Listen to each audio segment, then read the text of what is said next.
Fabulous. Happy belated birthday, May. Although we did, I mean, Catherine, sorry, and May. It was both of y'all's birthday, like literally a day apart. Oh, Wow. thank you. Everybody Happy just- birthday, May. Thank you.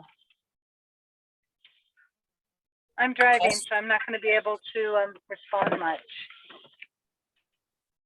Huh? I'm going to be driving for a few, so I'm not going to be able to respond much. Gotcha. Okay. What, well, as we did last week, we're going to start with some release work. Okay. And then we will get into how you guys, how you've been doing with what you implemented from the principle 1 and principle 2. So let's get our, May, don't you close your eyes while you're driving, but everyone else, let's close our eyes and let's start doing our hot breathing. Now, whatever triggered you, whatever you've been triggered by lately, that's what you're going to release on this call right now. Okay. So doing this work, whatever you felt charged or triggered by, that's what you want to release. Okay. So everyone close their eyes except for me, unless you pull over. And I want you to start breathing in through your nose and out. Again.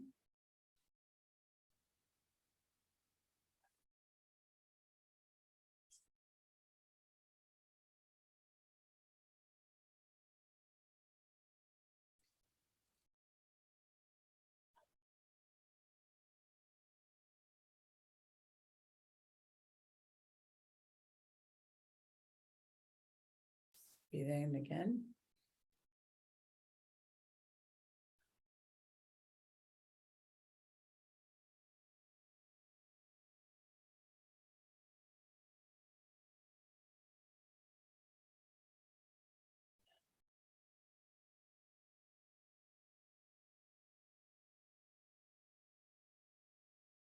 Two more.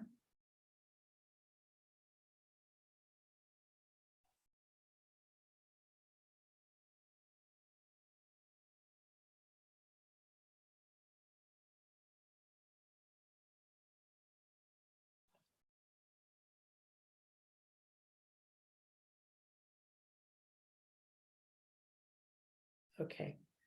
Now I want you just breathing normally. I want you to ask your unconscious mind now to identify that negative emotion or limiting belief that has triggered you. And I want you to just say to your unconscious mind now, unconscious mind, I am ready to release this negative emotion, this limiting belief, and be aware of it consciously today so that it will release easily and effortlessly. Just let your unconscious mind know that you are ready and to just release it. And I want you to have your unconscious mind take you back to that point of entry, to the root cause when it first happened, where this negative emotion first showed up, taking you back there now. And I want you to just ask your unconscious mind to energetically activate, just light everything up, energetically activating and lighting it all up, the baggage.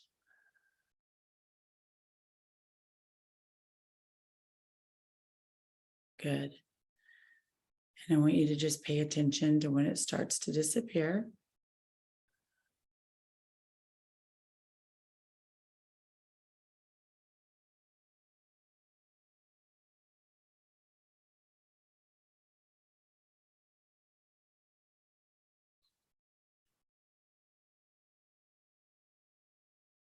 Good.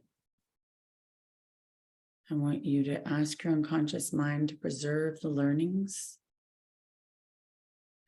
Just preserve the positive learnings so that they'll be there for you when you need them.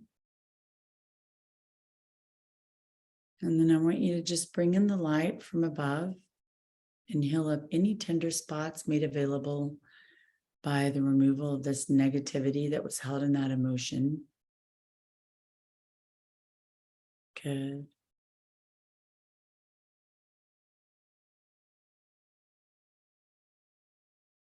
Nice. And I want you to take 4 deep breaths, breathing in through your nose.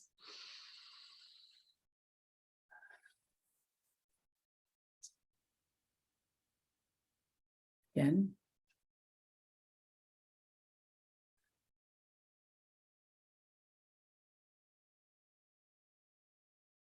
2 more.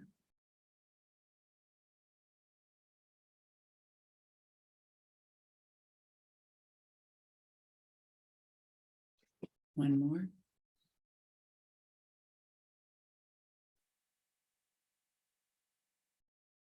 Good. And when you're ready, open your eyes and come back into the room only when you're ready.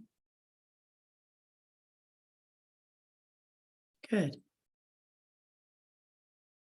How was that for everyone? Awesome. Cool. So any shares on some of the techniques, the meditation, the giving back, who paid it forward? Did somebody at least pay it forward in the Starbucks line and pay for somebody behind them, or do an act of kindness? Awesome. Very cool. What did it feel like? Share. How did it change your mindset with what y'all did?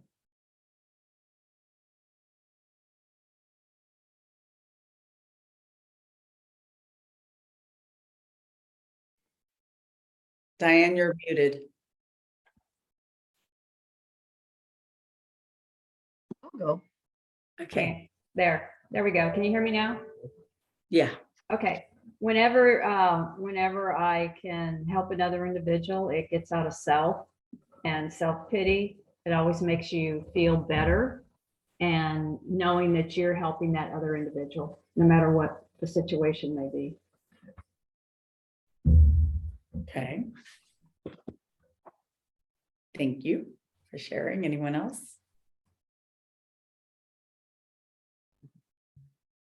Okay, Mr. Jason. Thanks to you, I've been doing it for a while now, but I try to meditate daily. I use the Sam Harris app called Waking Up. I like it because he focuses on mindfulness meditation, which is my preference, but he exposes you to all the others. It's a repository of all the gurus who've helped him reach where he is today. So it's pretty cool. And mainly what meditation has done is it's helped me realize that feelings are, it's how I feel about my thoughts. And I really can't control my thoughts. Most of my time spent meditating is realizing, oh, I'm supposed to be meditating and starting over. And if I can't control my thoughts and my feelings or how I feel about my thoughts, then I really don't have ancillary control over my feelings. So just because I feel a certain way doesn't mean that's what I am or how I'm destined to feel in the next 5 minutes. And meditation gives me that third person perspective to stop my train of thought and redirect it in the way that I want it to go. Awesome. Very cool. Thank you. Catherine? I don't know, maybe I took this differently, but I kind of looked at, you said get rid of those limiting beliefs, which I have plenty of. So I am a great visualizer. So I imagined or visualized all these garbage bags and all this lightning hitting them and all this smoke taking it all away of all those limiting beliefs that I have, and giving me a new focus and a better directive, self-directive, if you will. Awesome. Very cool. Thank you for sharing. Good. Anyone else? I help someone who's starting up a new yoga business. I met this young woman at an open house, and she won't be ready to buy for about a year. And I found out that she's opened up a new yoga and exercise studio in in town. And I know how hard it is to get going on something like that. So I arranged to have her be a speaker at one of the meetings at our main office. We have several offices. And then on her opening day, I went and visited to show support. And it made me feel like I was part of a bigger community. It really made me feel like I was living outside of my own self-interest. Good, very cool. Anne Marie, you look like you want to say something. Oh, I always have something to say. Awesome. On the generous piece, I just try to be conscious of being a little more generous with tipping. And a couple times it's like, no, I don't want to put that extra 10 in there, but I did it. And it felt good. I just kind of don't know who even the people were, but I just tried to be a little more generous. And then I was thinking about the boat ride with pulling the float behind. We had talked about that being fun last week, and I actually went to a party, and it was on the river, and there were people all on the float being pulled by jet Oh, skis. that's awesome. So I was thinking about you guys, and I was thinking, oh my gosh, I said, I'm coming back here. So July 15th, I'm going back, and I'm going to be in the thing being pulled behind the boat. But when I went to that party, again, I tried to bring some extra goodies and things that I wasn't eating, because I've been trying to watch my sugar and dairy intake. And I just brought good stuff for everybody, and it was nice to do that, and then just watch people enjoy it rather than scarfing down food myself. That's my Awesome. story. Very good. Yeah. Very cool. Well, so what did you guys think about the principle 2? The fulcrum and the lever. I thought that was pretty clever. How we use that to give like a visual, I think it's, some of the stuff that I had highlighted, because our brain's resources are limited, we are left with a choice to use those finite resources to only see pain, negativity, stress, and uncertainty, or use those resources to look at things through a lens of gratitude, hope, resilience, optimism, and meaning. He talks about how the power to maximize our potential is based on 2 important things: the length of our lever, how much potential and power and possibility we believe we have, and the position of the fulcrum, the mindset, which is with which we generate the power to change. So, we've been talking about self-mastery and living, like releasing the limiting beliefs, but believing that anything that we live in unlimited, like that we live in the land of possibility. Just changing that mindset, for those of you that I shared this with, hold on one second. I'm just going to bring up the visual again so you guys can see what I'm talking about. Come on.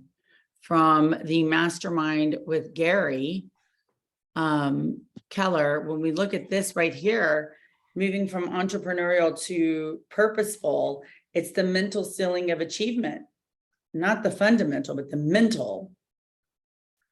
Right? So it's breaking through and getting rid of your limiting beliefs and being learning based and believing that anything is possible.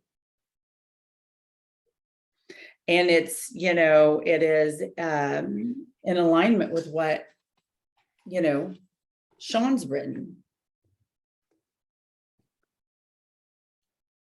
It's to move the fulcrum, or your mindset in this instance, to a positive one. And the levers, which is our belief, the power is magnified, ready to move everything up. And so, reading this second principle, the first one sets the foundation for us, right? In changing our, getting that mindset changed.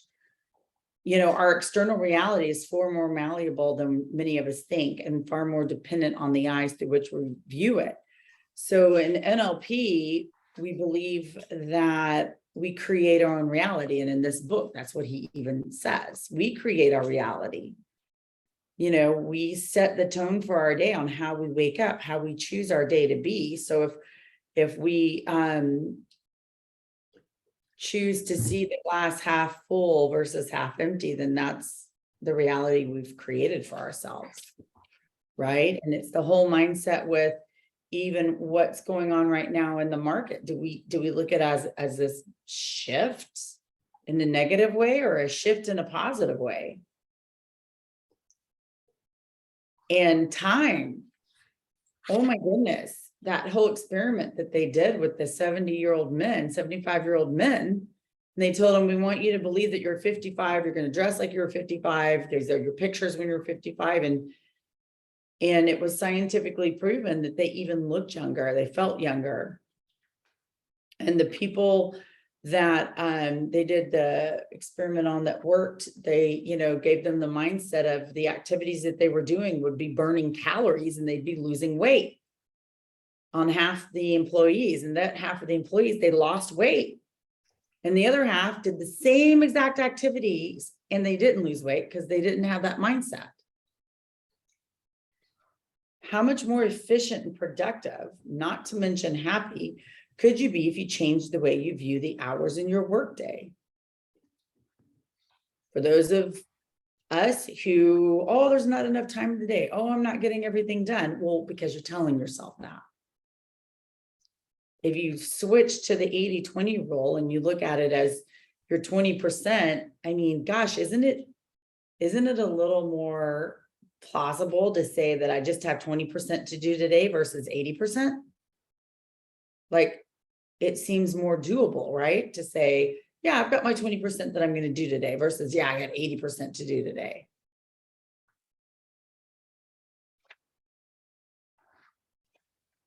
What are some of you guys thinking as I'm?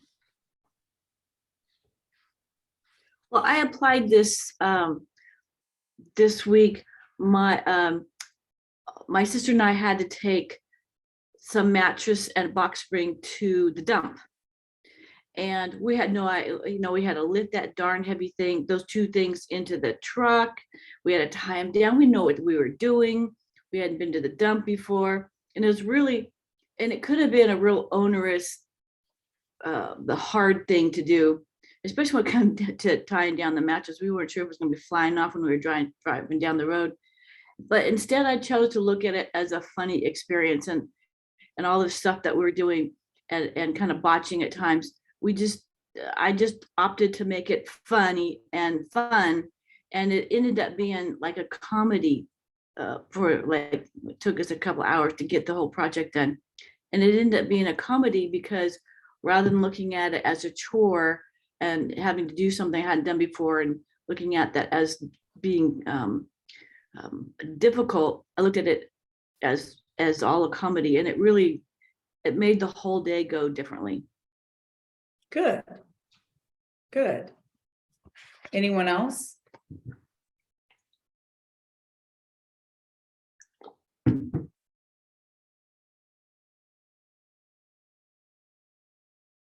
What about changing the fulcrum and the lever around of those around you? What did you guys pick up from that section?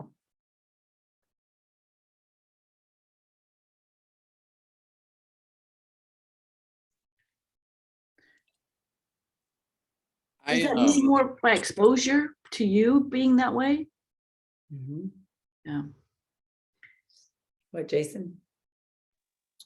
Well, Jarek and I haven't gotten that far in the book. We just added it to our daily regimen. But when I think about others, I'm noticing that my energy bleeds off onto them and they start to mirror me.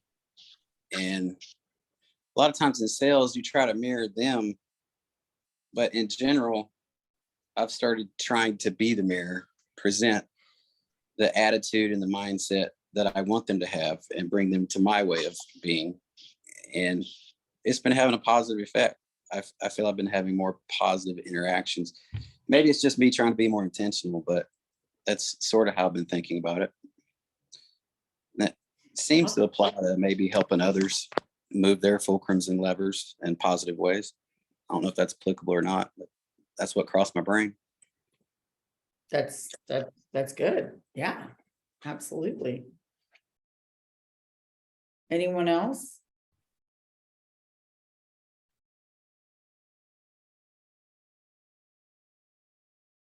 So here's something, a couple of takeaways I highlighted.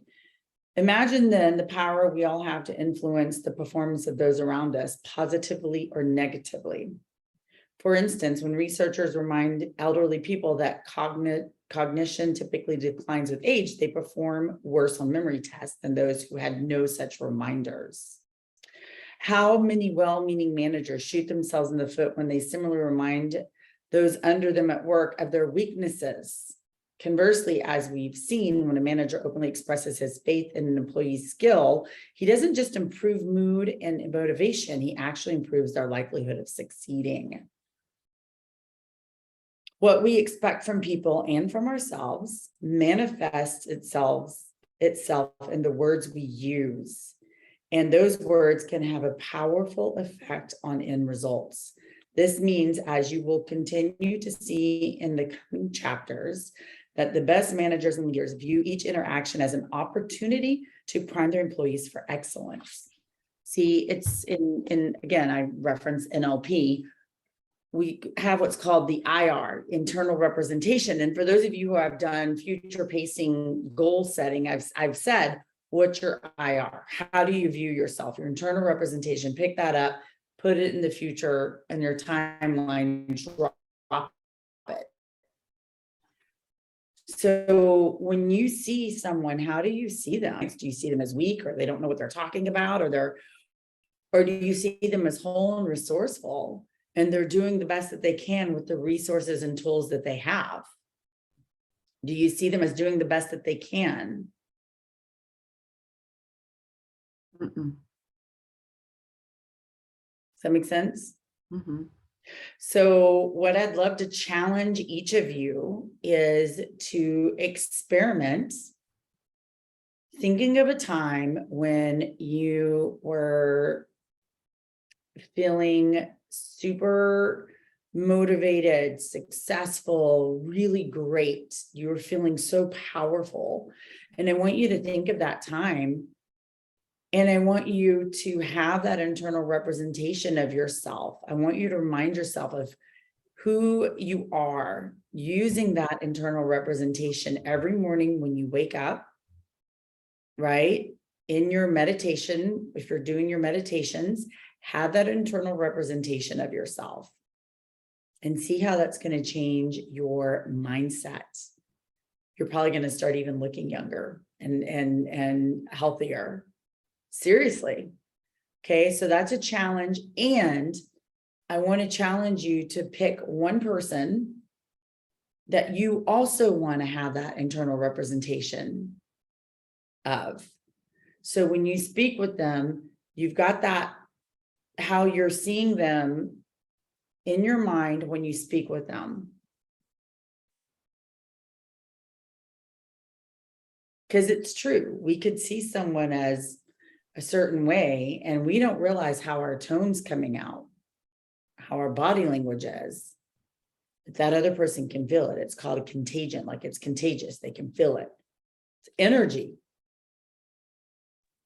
Hey, Teresa, Yeah. a great example of that is I used to be a road rage driver.